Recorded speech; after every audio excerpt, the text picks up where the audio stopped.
দেখেন কি একটা অবস্থা, ও হচ্ছে এখান থেকে এখানে পড়ে গেছে।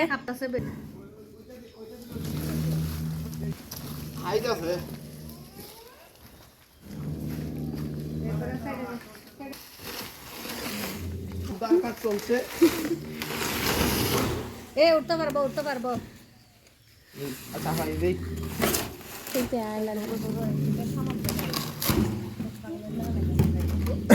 আলো আলো নিয়ে যাও, নিয়ে যাও। শুধু আগে দৌড় মারি দে, বাহানামানি করলা কেন? এখানে পূজা হান দিতেছি আপনার, বাহানামানি করছো ইয়া। যা যাও। কি একটা অবস্থা, কুকুরটা ভয়ে কাঁপতেছিল, ঘুঙ্গাচ্ছিল। একটু আগে অনেক জোরে জোরে ডাকতেছিল, এখন ডাকা বন্ধ হয়ে গেছে, এখন ঘুঙ্গাচ্ছে। আর এই হচ্ছে বাইতে চেষ্টা করতেছে তোলার জন্য।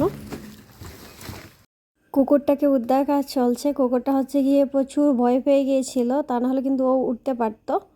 বেচারা এখানে পড়ে গিয়ে ভয় পেয়ে গিয়েছিল, যার কারণে অনেকটাই কাঁপতেছিল, দেখেই বুঝতে পারছেন। আর ওকে হচ্ছে গিয়ে বাই তোলার অনেক চেষ্টা করতেছে, এখানে নেমে ওঠাও সম্ভব না। উদ্ধার কাজ চলছে। পরবর্তীতে হচ্ছে গিয়ে ওকে তোলা হয়েছিল, বাই ক্যারিংয়ের মাধ্যমে তুলেছিল। আমি হচ্ছে গিয়ে রান্না করতে চলে গিয়েছিলাম, যার কারণে আমি বাকি ভিডিওটা করতে পারিনি। ওকে সুন্দরভাবে তোলা হয়েছিল, আরও 2টা বায়া ছিল ওইখানে, যাদের কারণে তোলাটা আসলে সম্ভব হয়েছে। তো আপনাদের আশেপাশে এরকম কুকুর বিড়াল বিপদে পড়লে অবশ্যই উদ্ধার করবেন। আল্লাহ হাফেজ।